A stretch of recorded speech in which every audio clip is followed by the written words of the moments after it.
This should be good.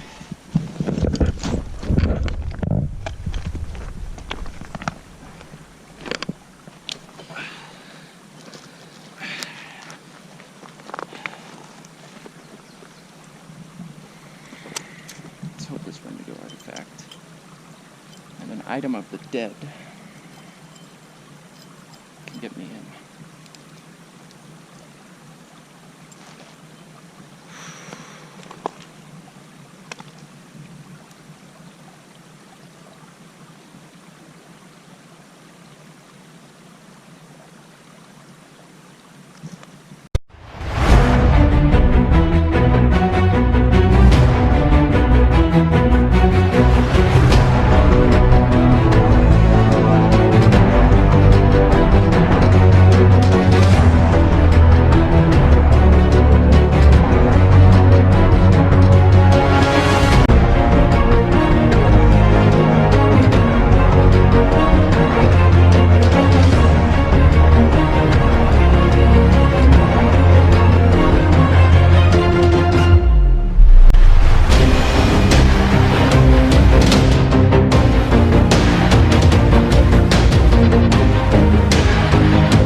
John! Are you there? You always need someone to pull your ass out of the fire, don't you? Who are you? What are you talking about? The note in the journal said you could reach John. You're not John, are you? Do you think the rock failed you? Or do you think it's quite possible for you to reach John, but have someone else answer? Rain. Ding, ding, ding. Points go to the idiot.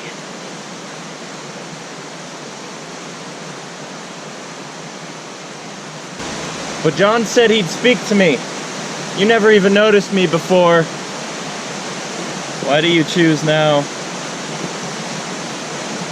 I've always been watching you puff up and boast around like a goose.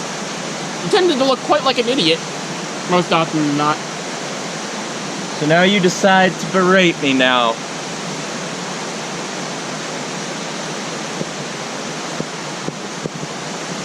Is that what you brought me here for? On the contrary, I just saved your life. Saved me? What do you mean? Do you think it was an accident that you escaped from the spirit realm? The pitiful Anaga detached your soul from your body and bound you into a purgatory, where your soul would have remained for all eternity. The fatal blow is he dealt to your astral form, and the spirit realm cut its anchor to your body and left your soul paralyzed. Had I not manifested there in the spirit realm, driven him away and mended your spirit, you would never have returned to the land of the living.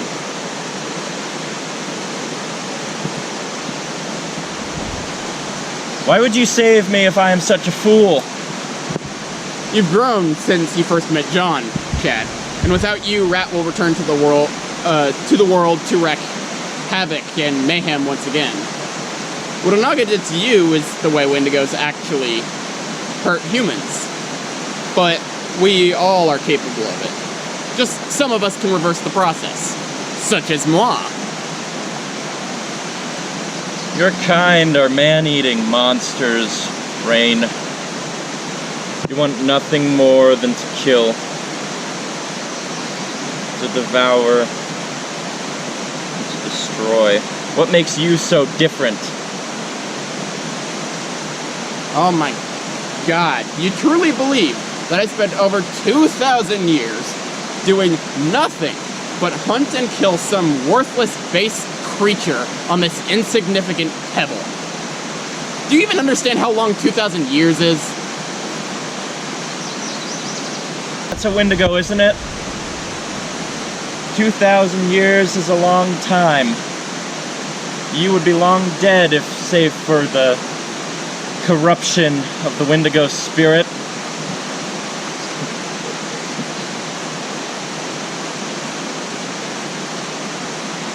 You can continue to exist because of that.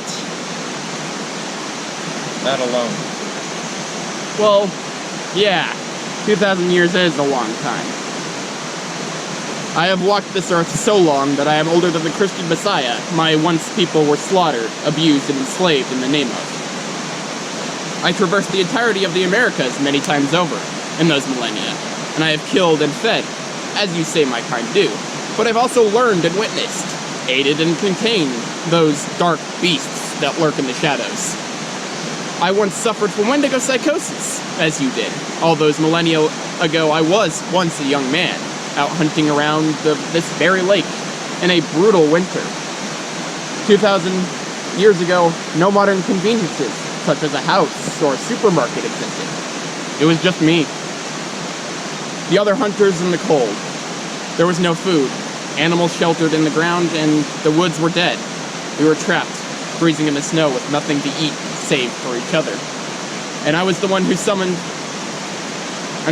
surrendered to the Wendigo spirit. With every bite I took, the hunger just got worse. Soon I was lost to it. I spent centuries stalking the woods like a monster. The hunger took hold of everything. Imagine you are hungry like you haven't eaten in weeks. And no amount of food can satiate that instinctual need. The constant starvation was maddening, but in time it started to fade. My mind adapted and the hunger became normal. I had grown numb to it. It could no longer control me. But I had been for 4 centuries by the time I fully grew numb to it. And by then all I had need was centuries in the grave. Anyone I had known, my home, all lost in the sands of time. I cried long in that night, knowing that the curse had truly taken everything from me. I would never be allowed back among humans. How could they ever accept a monster like me? How many did I kill and eat in those centuries lost to the hunger? I can never know, for I lacked the means to keep count then. I hated myself for having resorted to cannibalism rather than letting starvation take me.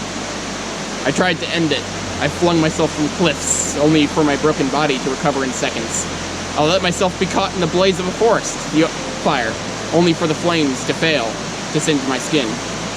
I submerged myself into a lake, and the water filled my lungs, but a lack of breath would not kill me. I lay still in the agony of my tortured existence for centuries, and the world moved on around me.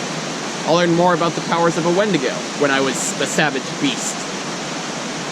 I did to my prey what the physical did to you without understanding it, but over the centuries after returning to my senses, I came to know the spirit realm. It was a world I could never have seen as a human. As I gazed into its ethereal depths, I peered into the very nature, thousands of existence, and understood the world at a level I could never have before. Finally, after 1,000 years of life, I took the place of an alpha amongst Wendigos and held the more savage of my kin in line. Rad always hated me for considering human life as having value. He sees your kind as weak and worthy of slaughter, like cattle, which I can kind of see. But we Wendigos were human once, too, whether he chooses to remember it or not. What you say is true. Then why do all the tales of Wendigos told to children depict them as nothing more than cannibalistic monsters? Where are all the stories of these Wendigos being oh so lonely and depressed? Well, There are two reasons for that. First off, humans have always had more frequent encounters with younger Wendigos, caught in the savagery of Wendigos, like Rat, who embraced the worst of it, whose Wendigos actively hunt humans, after all. Second, the Christians did everything in their power to erase any story of the Wendigo that I didn't portray as irredeemable. The Wendigo is a spiritual being separated from their god, after all, and that means we must be associated with their devil.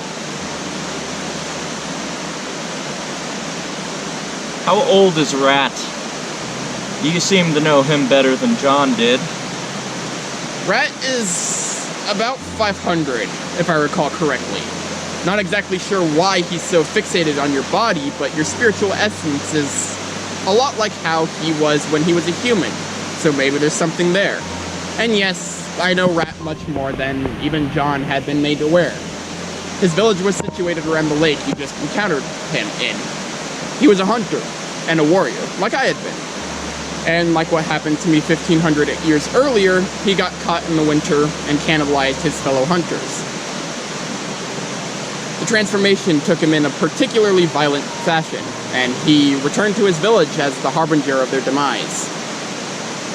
The newly born Wendigos savagely slaughtered them all, and feasted on their remains. When I chanced upon the happenings, I was face to face with the horror I had once been. I had confronted Rat then, and confined him in the spirit realm, for a time so he could learn to handle the curse more quickly than I did. But when he came to, I discovered the truth about Rat. He was at home with hunger. Wendigo is an old word. It means the evil spirit that devours mankind.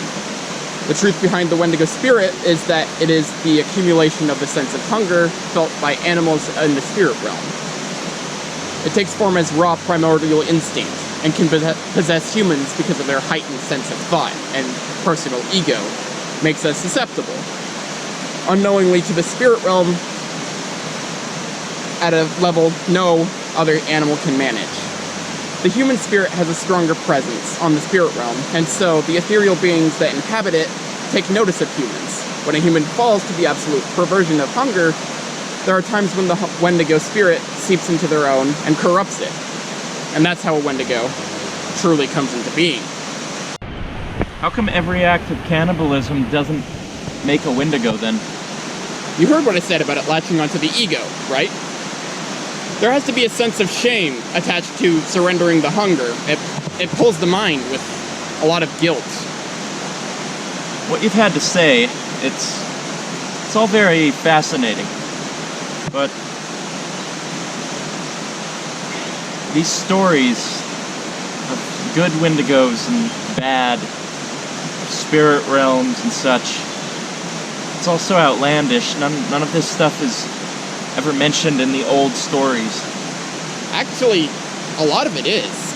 The problem with you is you've only focused on the Wendigo stories, neglecting that those stories are part of a larger culture with many more myths and fables, and the spirit realm is common knowledge into native lore all over the Americans.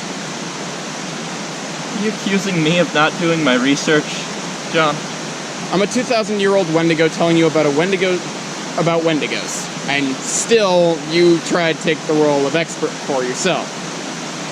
Perhaps the ego is what Rat likes about you. Or maybe it's just that he's jealous of you having a bigger one than he does. You can use that credential to say whatever you like, and everyone has to accept your made-up bullshit. You know, your close-minded attitude makes me amazed that you really are his son. His son? My father? Is that who you speak of? My father hunted many Wendigos, and if he'd ever crossed paths with you, he'd have killed you. What stories did he tell you again? I shake my head, but I don't currently have one.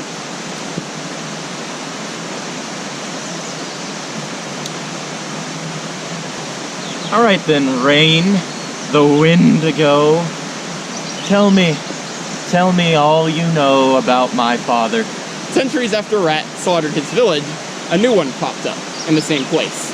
This was just a few decades ago. It was built around my home territory, so I took an interest. Taking the form of an old wise man, I walked around among them to impart my wisdom. I told them the tales of 2,000 years of history, from my eyes, as if they were old folk tales.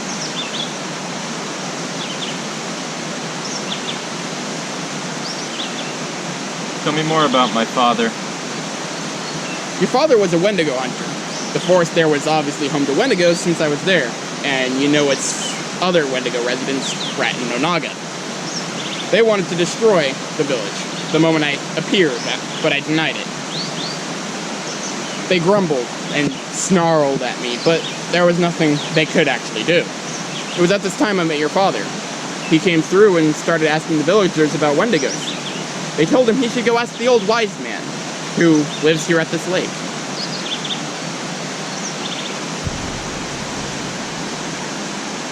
So he came to you.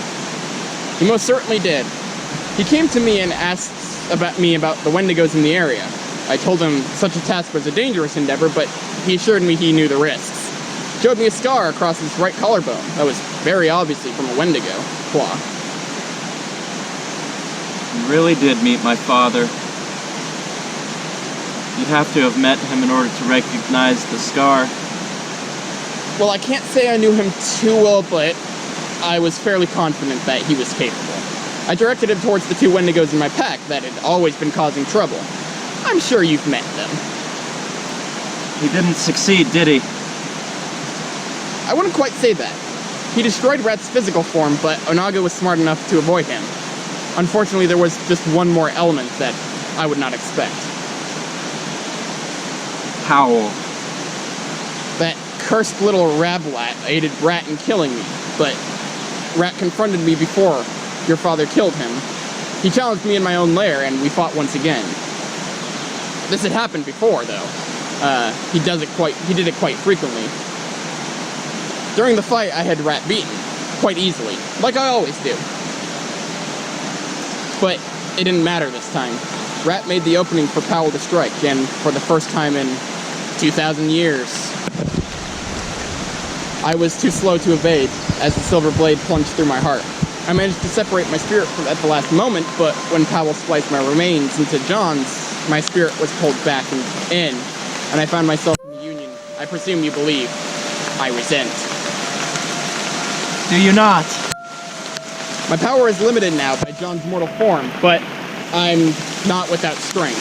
And finally, without a physical form of my own, I am freed from the endless hunger.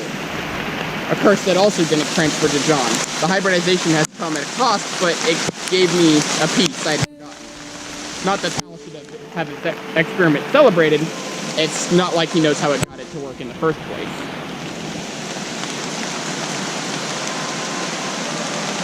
What happened to my father? I think you know. After my death, Rat attacked the village again, a nightmarish repeat of his younger days. Your father faced him there and destroyed his physical form, but was murdered by Powell as he dealt the death blow. Onaga skulked in the sidelines, just as he always does. Go. Tell me more about Onaga. You've told me a lot about Rat, but not that much about Onaga. How old is he? Where did he come from? Onaga was a member of the British Army in the 7 Years' War. He's about 270 years old. During a conflict in the woods, his unit got trapped in wintry conditions, and, well, I think you know what happened next. He's not terribly powerful as far as Wendigos go, considering your father defeated Rat after Rat had defeated me and fed on my power. He could have easily crushed Onaga. But of course, Onaga is much smarter than most. He overcame the curse fairly quickly after only about 150 years. Onaga cannot be underestimated. After all, I did have to save you from him. I'll defeat him next we meet. I won't let him get away again. You do have the silver, and if you're truly your father's son, you have it in your blood. I still don't understand how you could have been a non-hostile Wendigo before going into John's body. Then let me tell you something no human tale about my kind can tell. 2,000 years of my life, in the eyes of a Wendigo. As I've already mentioned, I was taken by Wendigo psychosis when me and a group of fellow hunters from my tribe were caught in the winter. You know the stages of Wendigo psychosis. You've experienced the first two. Perhaps you ought to show me some more gratitude for my contribution towards the cure we concocted for you. Without the spiritual energies put into that liquid, it wouldn't have worked. Such a miracle that a cure to Wendigo psychosis could come into existence 2,000 years after I had need of it the most. I would think someone who almost became a Wendigo would have a better understanding of how my kind were all human once, and by willing to look to see if remains at all. Instead, it seems you were content to judge from the shoulders of giants and act like it was your own merit. I do not blame you for becoming a Wendigo, Rain. I merely name you for what you are. Wendigos aren't all the same, just like how humans aren't all the same. The monster we become is rooted in the human mind already, which is why humans can give in so easily. Humans do have a lot of flaws. The criminals in our society very much prove that. I have lived for 2,000 years. I spent 400 years after becoming a Wendigo trapped by the curse, starving, always starving, and human flesh was the only thing I had a taste for. I scoured the land and killed countless people in a mindless state of endless hunger. When I came to, there was an immediate loneliness of realizing human history had moved on without me. I had no one to turn to, and nothing to call my own. So what did you do? I wandered. I crossed mountains and followed rivers across thousands of miles at a speed no human can match. And between repeated attempts to take my own life, I witnessed many a wonder. I watched the cities of the Mayan rise and fall. I stalked the tribes of the Amazon. I gazed upon the plains folk and walked along both coasts of this continent. It fascinated me that whenever I went, there was humans. I had only ever seen a small corner of the earth as a human and truly had no way of knowing if all the humans in the world existed only there. The sheer size of the world was enough to astonish me in itself. The earth wasn't all forests and lakes. There were jungles, great grass fields, mountain ranges and valleys, white beaches, and oceans of the sea that stretched beyond the point that I can see. You modern humans have to take so much for granted. You live in a period where you can see all this in a mortal life, by mortal means. For most of my life, the privilege of seeing the world, the whole world, in a short time was only for beings of my ill nature. I have felt the earth shake and stable, seen forests burn and regrow, watched waves crash over land, and wind twirling from cyclones to hurricanes, countless times each. And amazingly, I have seen humans endure over all that time, and grow greater than before every time they fall.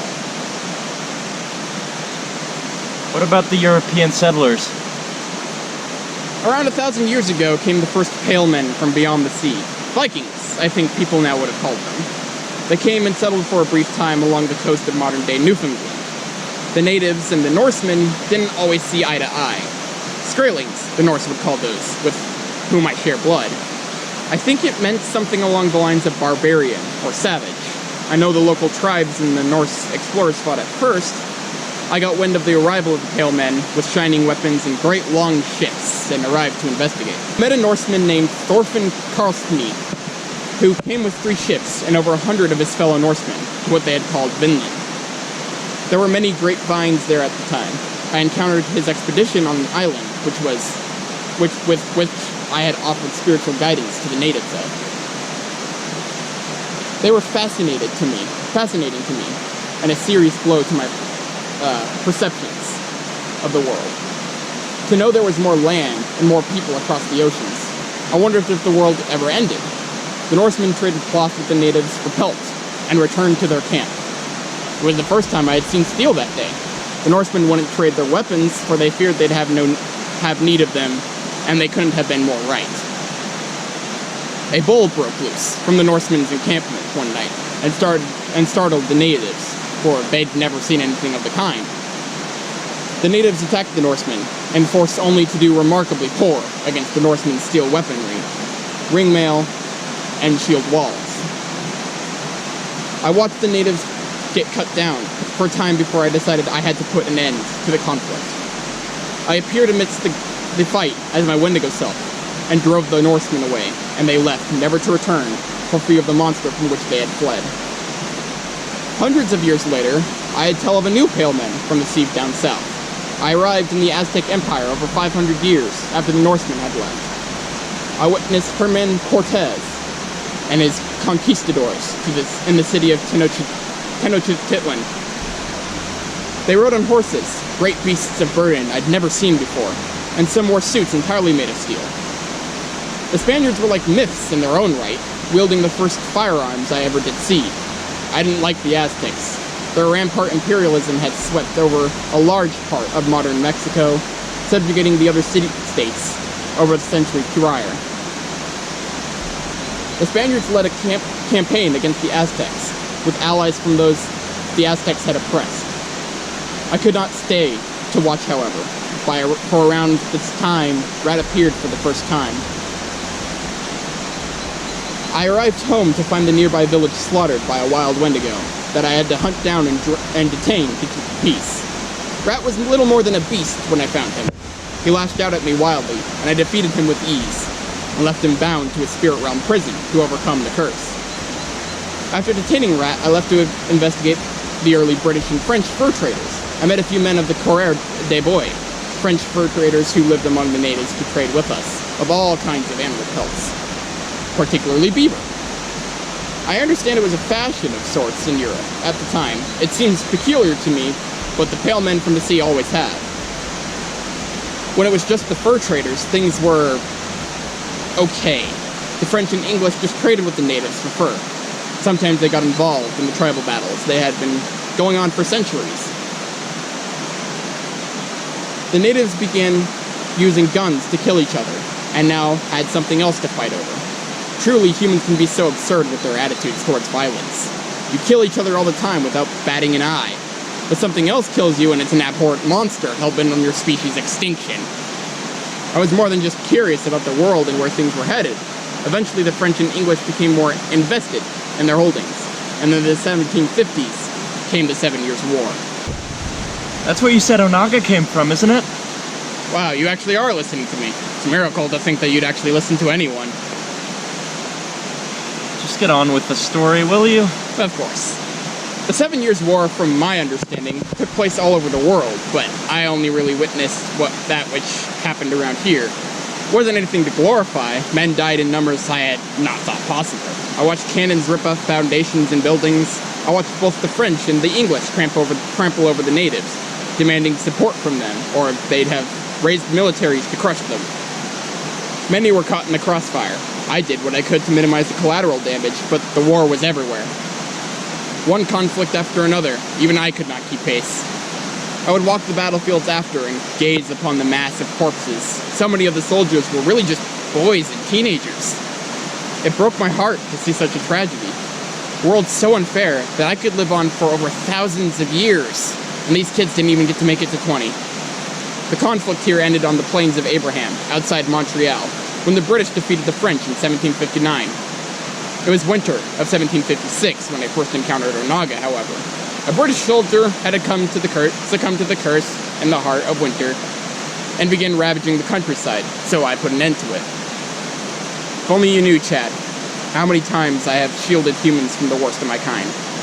But I pity you, mortal creatures, who had so many problems already, to not need Wendigos hunting you.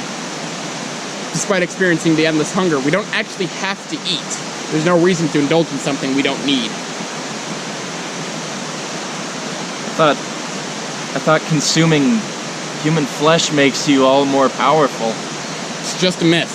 Wendigos become more powerful through a mixture of age, understanding of the spirit realm, and station, among others of our kind. When Rat killed me with Powell's help, he took in my power as an alpha, but can only use it should he regain physical form. So you put Onaga in the same sort of spirit prison you put Rat in? I did, although Rat had gotten out of the holding at that point. What about the revolution? Ah, yes. 20 years after the 7 Years' War, humans were back at it again. I suppose the uprising was more noble than the 7 Years' War, though. It was fought over freedom and fair say instead of territory and resources. Still, war is war, and there were bodies piled on its battlefield, just like the 7 Years' War. And I wish the colonists would have lived up to their lofty ideals a lot better. Slavery and genocide followed in that war's wake, parallel to the liberty and justice. I know a lot is said about the United States nowadays, and it is certainly far from the perfect country, but it is nice to see a nation that is trying. For millennia, I watched as everything from tribes to empires killed and slaughtered for material gain alone. The independence won by the colonists had some actual ideals behind it, and when I witnessed it, that did mean something to me. It did end in more atrocity, however. The trail of tears I watched as the descendants of my blood were driven from the ancestral lanes held by them so long ago. I had been raised on them and been driven across the country on a march further and further west. I had no means to bring them salvation. I had seen the same atrocity on a smaller scale a million times before. As the colonists put down the railways, the natives vanished more and more. Some still remain, but they are lost and scattered people now. What was, never again will be. But the scale of the atrocity was so great. You would think it was a joke that the colonists called the Native Americans the savages. To think they bended the myths to make me the monster, all while killing more than I ever could. And the slavery. To think that they would espouse liberty so proudly, and then let such an act persist for another century. The Civil War? To think I had thought the wars prior to be destructive. So many people died. And for what? So that some people could or couldn't own others somewhere in the world? I see humans behave in these manners, and I can clearly see how a Wendigo is made from them alone. To think it's terrible to eat a person, but it was okay for you to own one. Humans do have a lot of imperfections. Their egos and desires to be right is often the source of that imperfection. The world has continued in some trends, but there is more peace, and now there is more peace now than before. The world wars were bloody affairs. The Holocaust, the gulags of the Soviets, so many evils in the world. But more than ever, I see people trying to set things right and put an end to it. And there are great things in this day and age I have seen through John, too. The internet is strangely like the spirit realm. Modern science has created a better world. Don't let Rat destroy it. I assure you, he wishes to. How are we to stop Rat? How do we win? No. Onaga nearly killed me like it was nothing. And Rat can only be destroyed if physical. That isn't quite right. The crystal can destroy Rat, even in his ethereal form, but it is also the secret to his physical remanifestation. Use it wisely. You can trap Rat's spirit in the crystal, and then destroy it.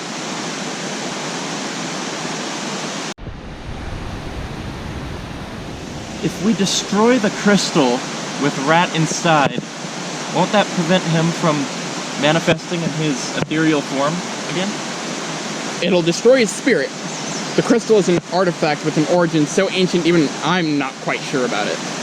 I'm certain it'll do the trick. Anything we should consider for Onaga? Just kill him. Silver will do just fine. I mean, for Onaga. He's really nothing special as far as Wendigos are concerned. Are there any other Wendigos that are around here? There are others around here, but I wouldn't worry too much about them. They're all old and quite like me. These woods are in many ways the origin of the Wendigo curse. How did you become the Alpha? I am one of the ones who first discovered a great deal of the Wendigo abilities. When I was in a position to take that spot, there wasn't really one set in the first place, so I kind of just took it. There were a few of us who could contend for the role, and we did, and I just ended up winning. It seems simple. Well, I mean, it is. I apologize if you expected the workings of immortals to be more intricate, but they are a disappointment to me as well. How many other Wendigos are around here? 10? 15? I can't entirely recall, for it's been centuries since I've seen some of them. Don't worry, Rat was always a troublemaker, and Onaga is young as far as Wendigos are concerned. The others won't bother you. Many have withdrawn to lives of solitude. They've had their fills of the world as I have, although I have been forced to engage with it again. I see. On a separate note, what of your fusion with John, your hybridization, if you will? It was disorienting at What was first. I'd resigned myself to the spirit realm until Powell decided to fuse me with his son he shot in the back of the head. When I realized I was bound to a 6-year-old boy whose father had just tried to murder him, I wasn't exactly content about it, but I did what I could to aid John in his current mental state. He ended up getting raised with Ryan anyway, so Powell wasn't around. Powell wasn't aware that I had been preserved in his son's mind, and so, let it be, I quickly came to terms with the hybrid form, as I found myself incapable of feeling the hunger. These days, I spend most of my time manifested in the spirit realm, so in many ways I've become more powerful than I was before. John was an easy access to the spirit realm through me, and I can manifest some of my power within him, but the limits are fairly severe. I am content with my circumstances now. I watch quietly and take in any knowledge around the world that I can, though more often than not, I am deep within the spirit realm, and addressing much of what's happening from there. I can still contact many of the other Wendigos through the spirit realm, so those who remain close to me over the years will commune with me regularly. And if a Wendigo tries to use the spirit realm for a malign purpose, I can intervene whenever I so choose. You can communicate through the Waystones? In many ways, Chad, I am the Waystones. Let's see.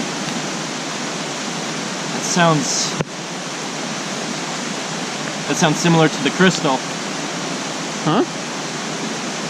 You see, a few months ago, after I received the crystal back from Chris, your father, Dad, I started hearing strange voices.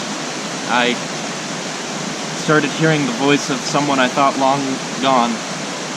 It started to manipulate me, to try to trick me into doing the things he wanted me to do. Who?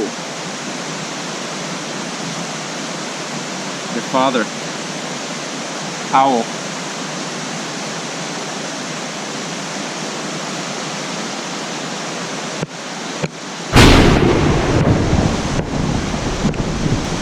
Rain?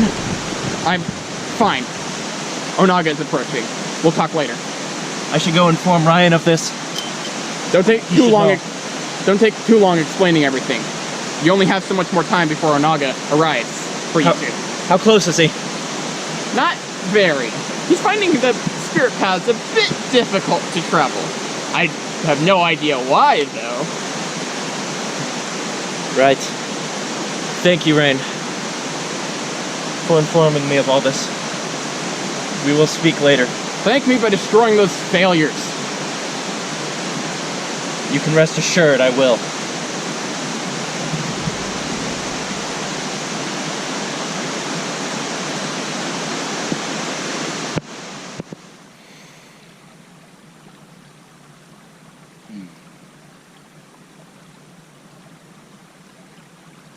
See what must be done.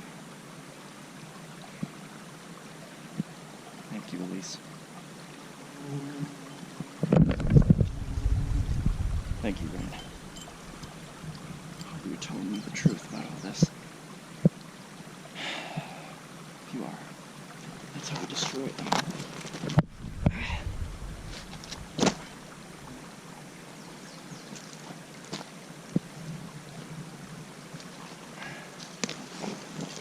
First up, Onaga.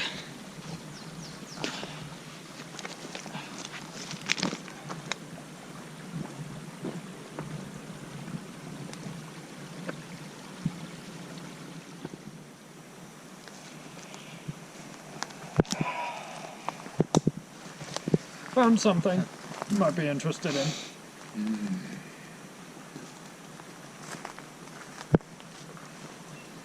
Powell's old blade.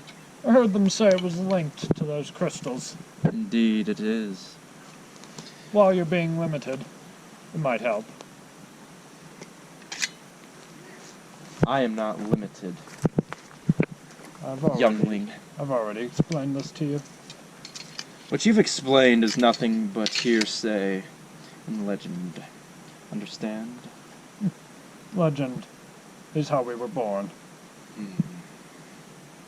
Don't doubt it. And legend is how I ascend. Perhaps.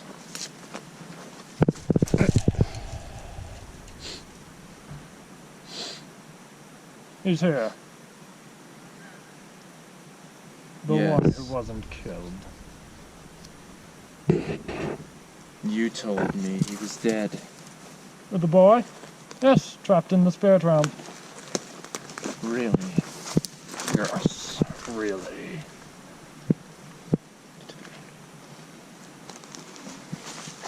Is that so? Bow. Kneel before your alpha. Now. Is that really any way to treat you? His body may still be here, but he's still in the spirit realm. You need that body. You should be fortunate they brought him here. He's still locked away in purgatory. I saw to that. Is he? Indeed. Then why do I have his scent? The body holds the scent, clearly. Either way, you need that body. Oh, When that ticking time bomb goes off, do I? you'll revert back to your spiritual form. As I've already explained. Lie. But there's an out. Oh, really? I found something else in that manner. What? You and the boy. You are his predecessor. Yes, I am. You can inhabit his body then. And when that time bomb goes off, you're gonna need one to flee to.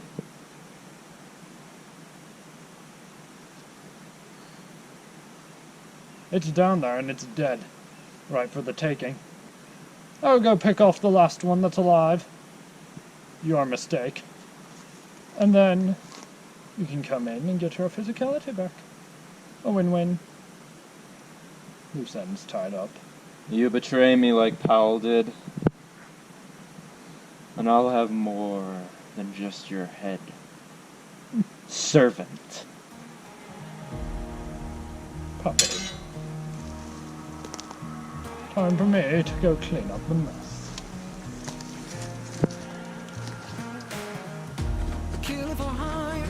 Do not stumble where the boy fell. Hardly. And the warrior's blood through your veins is coursing.